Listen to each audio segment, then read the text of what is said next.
ఎన్నో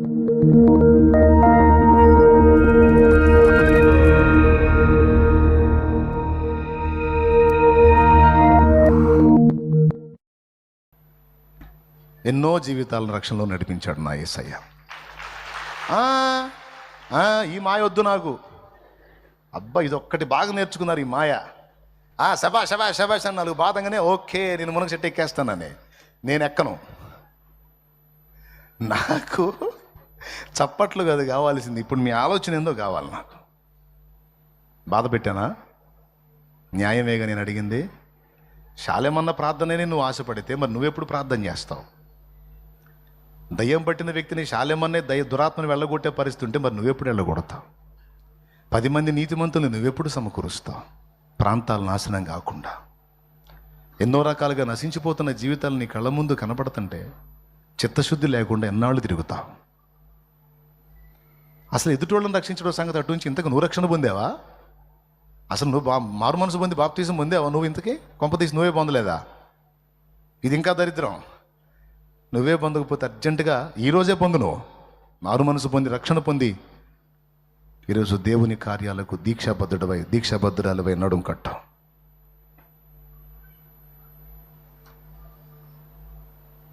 ఏ స్థాయికి ఎదగాలి మనం అంటే మన ఆలోచనలు దేవుడు తీసుకొని మంచి ఆలోచనలు బిడ్డ అని దేవుడు సంతోషించే స్థాయికి ఎదగాలి మనం. దేవునికి మహిమ. పర్లేదు కొట్టండి, ఇప్పుడు ఇబ్బంది లేదు. ఇందాక నా విషయంలో కొట్టబోయారు చూడు, నేను ఒప్పుకుందానికి. దేవుని బట్టి కొట్టండి. నేను చెప్పిన ఎంతమందికి అర్థమైనాయండి? సంవత్సరాలు గుండ్రాయిలాగా అక్కడే కూర్చుంటాయింది. బుద్ధి ఉండద్దు. ఏం నేర్చుకుంటాం? భక్తి. స్కూల్లోకి పోయినోడు ఎన్ని సంవత్సరాలు కూర్చుంటాడు? ఎంత బండోడు కూడా, ఎంత మొండోడు కూడా 1 సంవత్సరం 2 సంవత్సరాలు 3వ సంవత్సరం మారతాడు కదా తరగతే. వామ్మ, వాళ్ళందరినీ మించిన విశ్వాసులు ఉన్నారు. 5 ఏళ్ళు 6 ఏళ్ళు 7 ఏళ్ళు 8 ఏళ్ళు 10 ఏళ్ళు అయినా సరే ఏ బి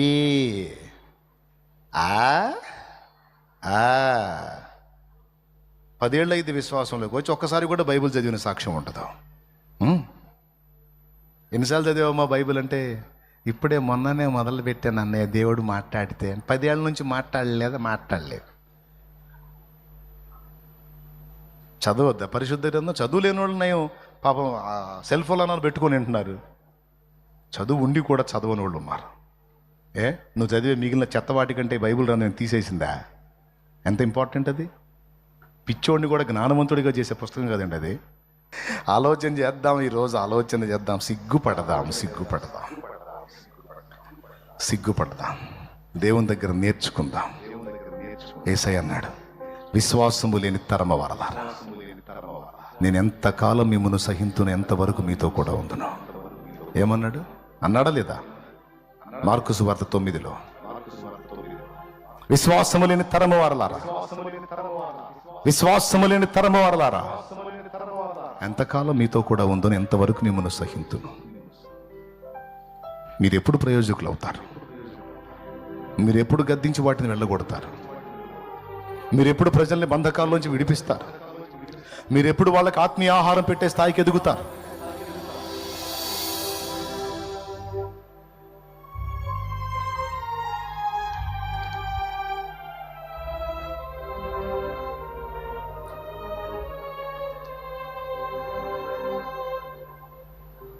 ఒకసారి ఆలోచన చేయండి.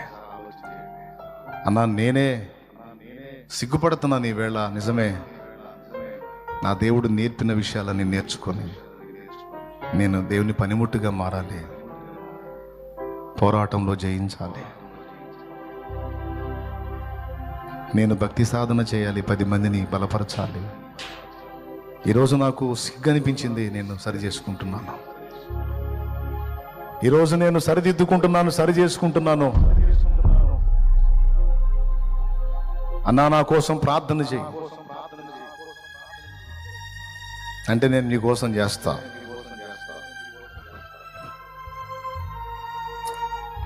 కానీ దయచేసి మాటలు సీరియస్గా తీసుకోండి. దేవుడు నీకు యుద్ధం నేర్పుతాడు. యుద్ధం ఆయన చేయడు, నువ్వు చేయాలి. నిన్ను నువ్వు కాపాడుకుంటూ, నిన్ను నువ్వు సరిచేసుకుంటూ, నిన్ను నువ్వు క్రమపరుచుకుంటూ ఎదుటి వాళ్ళకి దీవెనగా నువ్వు మారాలి. దయచేసి జీవితం అంతా పిల్లకాయలాగా ఉండిపోవటానికి ఆలోచించొద్దు. పనికి మాలిన విద్య కాదు, మహోన్నతిని విద్య నేర్చుకోవాలి నువ్వు. హల్లెలూయ, హల్లెలూయ, హల్లెలూయ, హల్లెలూయ. అందరూ కూడా దేవునికి ప్రార్థన చేయండి. దేవా, సిగ్గుపడుతున్నాను, సిగ్గు నాకు తగ్గున్నది నాయన, సిగ్గు నాకు తగ్గున్నది నాయన. సంవత్సరాలు గడిచిన పరిశుద్ధ గ్రంథం నేను ఒకసారి కూడా కంప్లీట్ చేయలేకపోయాను నాయన. 4 ఆత్మల్ని కదిలించలేకపోయాను ప్రభా. 10 మందికి ఆదర్శంగా ఉండలేకపోయాను నాయన. కనీసం ప్రార్థనా జీవితాన్ని కట్టుకోలేకపోయాను, భక్తి సాధన చేయలేకపోయాను నాయన. నా ప్రభువా, పరిశుద్ధులు నేర్చుకున్నారు, చాలామంది భక్తులు నేర్చుకొని ప్రయోజకులయ్యారు. కానీ నేను అలాగ ఉండలేదు ప్రభువా. అయ్యో దేవా, నన్ను క్షమించు నాయన. నేను మారు మనసు పొందుతాను, నేను సరి చేసుకుంటాను. నా ప్రభువా, నన్ను సరిదిద్దు నాయన, నన్ను నీ కొరకు వాడుకో నాయన అంటూ ప్రార్థన చేద్దాం. పరిశుద్ధ తండ్రి, నీ కొందనాలు. ఈవేళ నీ బిడ్డలందరినీ రీతిగా దర్శించిన విధానం కొరకు స్తోత్రం. నీ మాటలు విన్నారు. ఇంతమందిలో కొంతమంది అయినా చైతన్య స్ఫూర్తి పొందుతారని నేను అనుకుంటున్నాను ప్రభా. నిజమే కదా, నేను దేవునితో వ్యక్తిగత అనుబంధాన్ని ఏర్పరచుకోవాలి. శత్రు సమూహాన్ని అధిగమించాలి. మంచి పోరాటం పోరాడి విశ్వాసాన్ని కాపాడుకోవాలి. నా ప్రభువా, నీ బిడ్డలు ఎంతమంది అలా తీర్మానం చేస్తున్నారు? ఎంతమంది నీ పాత్రలుగా, సేవకులుగా, సేవకురాండ్రుగా సిద్ధమవటానికి నడుంగడుతున్నారు? బిడ్డల్ని బలపరచు. పరిశుద్ధాత్మతో నింపు నాయన, నింపు నాయన. నన్ను నింపు, నా బిడ్డల్ని నింపు. దయచేసి వారు ఎదుర్కొంటున్న శారీరక మానసిక సమస్యలకు పరిష్కారము దయచే. నీ బిడ్డల్ని సిద్ధపరచు నాయన. అంధకార క్రియల నుంచి విడిపించు నాయన. పాపం నుండి విడిపించు నాయన. తప్పుడు జీవిత విధానం నుంచి విడిపించు నాయన. మారు మనసులోకి నడిపించు నాయన. అక్రమ క్రియల నుంచి విడిపించు నాయన. బంధకాలు తెంచివేయనాయన. రోగాలను స్వస్థపరచు నాయన. శాపమును తొలగించు నాయన. అప్పులు తొలగించు నాయన. కేసులు కొట్టివేనాయన. కుటుంబాలకు సమాధానమేనాయన. కుటుంబంలో మారని వ్యక్తులను మార్చు నాయన. బిడ్డల్ని, చిన్నల్ని, పెద్దల్ని, స్త్రీలని, పురుషుల్ని, యవ్వనుల్ని, వృద్ధుల్ని మీరు దర్శించండి. ఇప్పటికే చాలా టైం అయిపోయింది. ఇకున్న కాలం కొంచెమే. ఈ కాలం కాక మునిపి వారు కూడా మార్పు చెంది సంపూర్ణంగా రూపాంతరం చెందే కృప దయచేయండి.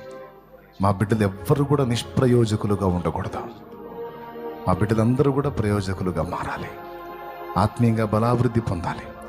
ఈ పురుషుల్లోంచి అనేక మంది దైవజనులు యేసు నామంలో లేవాలి. అనేక మంది దైవజనులు ఆత్మల రక్షణ కొరకు వాడబడే యోధులు యేసు నామంలో లేవాలి. ఈ స్త్రీలలో నుంచి అనేక మంది దైవజనురాండ్రు, అభిషిక్తురాళ్ళు యేసు నామంలో లేవాలి. గ్రామాలు, పట్టణాలు, పల్లెలన్న భేదం లేకుండా గొప్ప ఉజ్జీవం బయలుదేరాలి. మా బిడ్డల్ని బలపరచమని, ఈ మాటలు దుష్టుడు ఎత్తుకొని పోకుండా బిడ్డల హృదయాల్లో స్థిరపరచమని, మా బిడ్డలని, మమ్మల్ని మొత్తాన్ని ఆత్మీయ ఎదుగుదలలోకి నడిపించమని, మాకింకా నేర్పమని యేసు నామంలో ప్రార్థించి పొంది ఉన్నాం తండ్రి. పరలోకమందున్న మా తండ్రి, నీ నామం పరిశుద్ధపరచబడును గాక. నీ రాజ్యం మాకు వచ్చుగాక. నీ చిత్తం పరలోకమందు నెరవేర్చినట్లు భూమి యందు నెరవేరును గాక. మాకు కావలసిన అనుదిన ఆహారం నేడు మాకు దయచే. మా పట్ల అపరాధం చేసిన వారిని మేము క్షమించున్న రీతి నీవు మా అపరాధములు క్షమించు. మమ్మల్ని శోధనలోనికి తేక దుష్టి నుండి, కీడు నుండి తప్పించు. ఎందుచేతనగా రాజ్యం, బలం, మహిమ, శక్తి సర్వం నిరంతరం నీవై ఉన్నావు తండ్రి. ఆమేన్, ఆమేన్.